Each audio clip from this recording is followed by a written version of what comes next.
Difference between chapter 10 and chapter 11. Chapter 10 we were doing two sample t-tests. We were still dealing with two samples, but they were not related. They were independent samples. It's almost like you create two different samples, and you can do experimental studies with one sample could be your experimental sample, the other one is your control sample, and then you can do your study. But remember, we did mention that the sample size has to be maximum 30. It has to be less than 30 to utilize those t-tests. Same thing applies here, except there is one difference. Here, you are creating a sample from a population, that's for sure.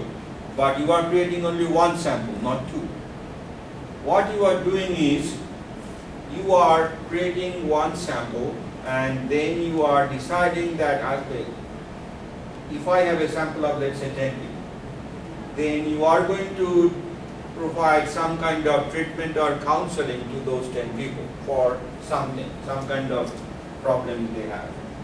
So what you do is, before you provide that treatment or counseling, you take measurement or you give them an exam to see how much they score. So that is before your experiment. Then you do your experiment. After you do your therapy or experiment, then you do the same measurement again. So you are talking about two measurements. So one sample, two measurements.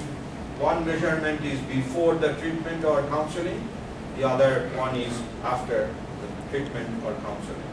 And that's why if you look at the first page of this handout, it says it's also called repeated measures. That means you are measuring the same sample twice. As I said here, related sample design involves making comparisons between two sets of scores. The most commonly used related sample design is repeated measure. So we are measuring same people, same sample twice.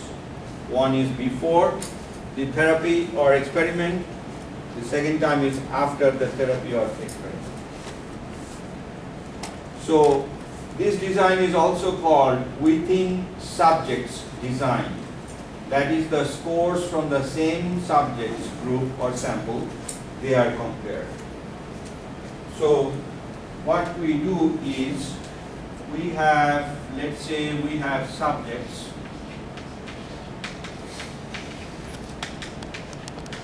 Then we write before, after. Before, we use it as x1. After we use it, we write it as x2. And then we compare the before and after to decide to get to a D, which stands for the difference. Difference between before and after. So D is basically x2 minus x1. For example, if you are, let's say you are dealing with a group of people who are going to receive some kind of therapy. And I think the example I gave you guys here. Okay. Let's look at this page.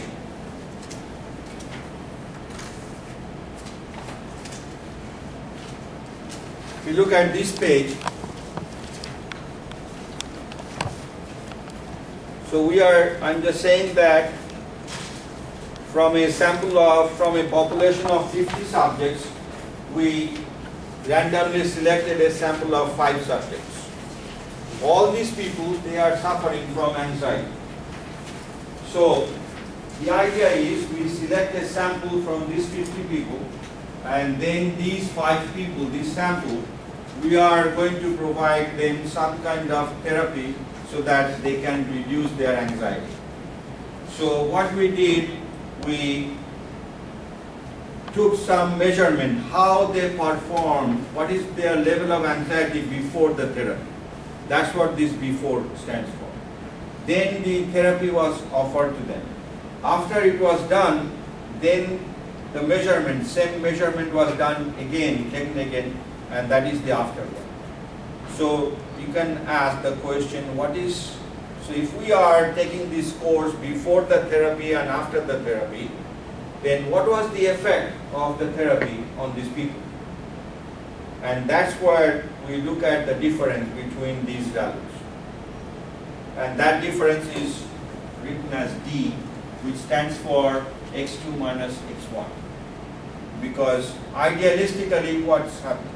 If you look at this anxiety level, the level of anxiety theoretically should be higher before the therapy.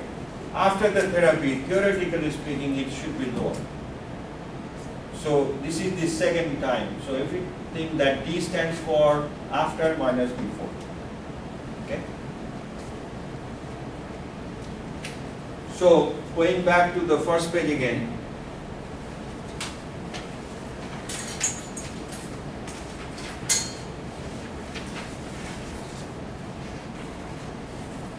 If you look at the second paragraph, this is what we do for this design or for this t-test. Second paragraph. So we are repeating the measurement. We are taking measurement twice. One is before the therapy or counseling or treatment. The second time, the same measurement after the therapy or counseling or treatment. So for this repeated measure design, we draw a sample of subjects from a population. So in our example, we have drawn a sample of 5 subjects from a population of 50 people.